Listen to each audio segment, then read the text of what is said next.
Jean-Pierre Bemba n'a pas menti, mais il n'a pas expliqué l'origine des fonds. Jean-Pierre Bemba n'était pas au gouvernement de Kabila. Moi, j'étais au gouvernement de Kabila. Les 66 millions étaient payés.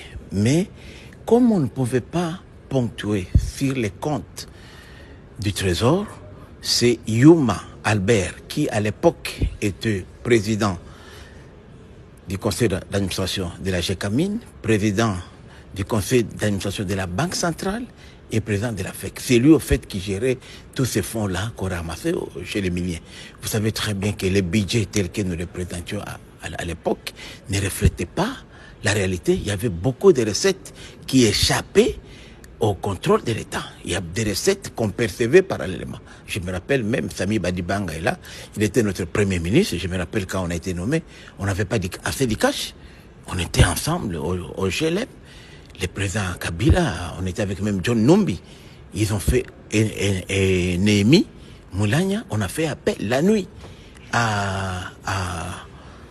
au président Yuma Albert pour amener 10 millions de dollars. C'était lui qui avait l'argent.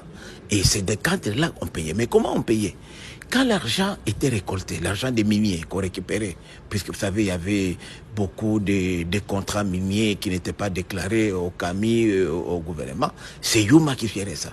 Alors, il fallait passer par une couverture. C'est comme ça que moi, j'ai été, puisque à l'époque, j'étais vice-ministre de l'énergie, et on utilisait Sénélac. En fait, Sénélac, c'est une entreprise qui fournit l'électricité dans la partie orientale, notamment à Bukavu, Goma et au Rwanda. Bukavu, Goma et Rwanda et Burundi. Alors Sénélac, toujours, les DG de Sénélac a toujours été rwandais. Alors c'est à travers lui qu'on déposait l'argent sous forme de paiement de notre contribution à la Sénélac. Je me effectué moi-même une mission de contrôle et j'étais recadré à l'époque par Néhémie Moulania et par le ministre des Finances, Yap Mouland, qui ne voulait pas que je puisse savoir plus sur ces dossiers-là. C'est un dossier bien connu, puisque c'est comme ça qu'ils avaient mis, puisque dans la Sénélac, en fait, comme c'est tripartite, et les DG étaient rwandais, les directeurs techniques congolais et les directeurs financiers étaient burundais. Voilà comment les choses s'est passées. C'était juste une couverture. C'est ce que peut-être Jean-Pierre Bemba n'a pas pu expliquer en détail. Moi, je l'explique puisque j'ai été à la tête de ce ministère-là. Je sais comment l'opération s'est passée. Tout le monde savait que quand on avait besoin de cash, on recourait à Albert Yuma. Alors que le ministre des Finances était là, la Banque centrale était là. C'est lui qui avait du cash. Puis vous savez, dans le secteur minier, c'était le cas. Même aujourd'hui, je suis dans le secteur, je vous dis, vous voulez avoir aujourd'hui 100 millions de dollars, dans 24 heures, chez les miniers, vous les avez. Vous avez chez les Chinois, les Indiens, ils vous amènent des sacs de l'argent. Même jusqu'aujourd'hui, l'argent, il a des cash. Ce sont déjà quittés avec des cash. Donc, c'est quelque chose qui n'est pas... 106 millions, c'était rien à l'époque pour rassembler 106 millions. Moi, je ne vais pas parler de 15 ans ou de 12 ans. Moi, je parle seulement de 5 mois que j'ai, donc de fin 2016 à début 2017. Ça, c'est ce que j'ai vécu. Ça a continué.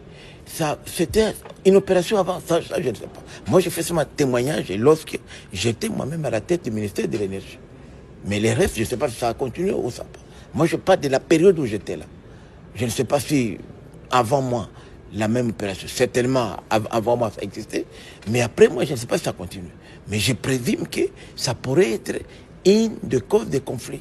Lorsque le budget a presque doublé, je me suis dit certainement, ce sont ces ressources-là qui n'étaient pas comptabilisées qu'on a pu canaliser vers les trésors public pour que les budgets soient grossis. Parce que ce n'est pas possible que dans un même pays, avec les mêmes assujettis, avec les mêmes structures, que d'un coup, les budgets puissent doubler de 100%. C'est impossible. Lorsqu'on regarde quand même les paramètres macroéconomiques, c'est pour dire qu'il y avait des fonds qui n'étaient pas comptabilisés avant. J'ai des preuves puisque j'étais au gouvernement. C'était des opérations, je vous dis, j'étais au gouvernement, je savais comment ça s'est passé. J'étais des preuves. Vous savez, ce sont les opérations opaques qui se font jusqu'à aujourd'hui. Je vous rappelle que même quand on a mené les cash ne venaient pas de la Banque centrale. qui ne sait pas ici, demandez à tout le monde. Vous allez même voir.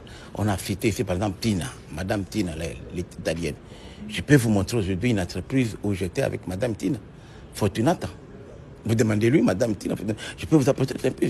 Et j'ai visité l'usine qu'elle dirigeait à Tesco, à Limité. Donc ce sont des opérations qui ne demandaient pas de documents. Quand vous avez, les miniers viennent vous payer les cash, vous allez faire quel document? Je vous dis le cas, demandez à tous ceux qui ont travaillé avec nous si M. Yumba ne brassait pas les cash. Même pas ministre des Finances, il y a Moulin qui était à l'époque, même pas le gouverneur de la Banque centrale. Donc ce sont des réalités dans ce pays que les gens brassaient les gens. Donc si c'était que dans les causes...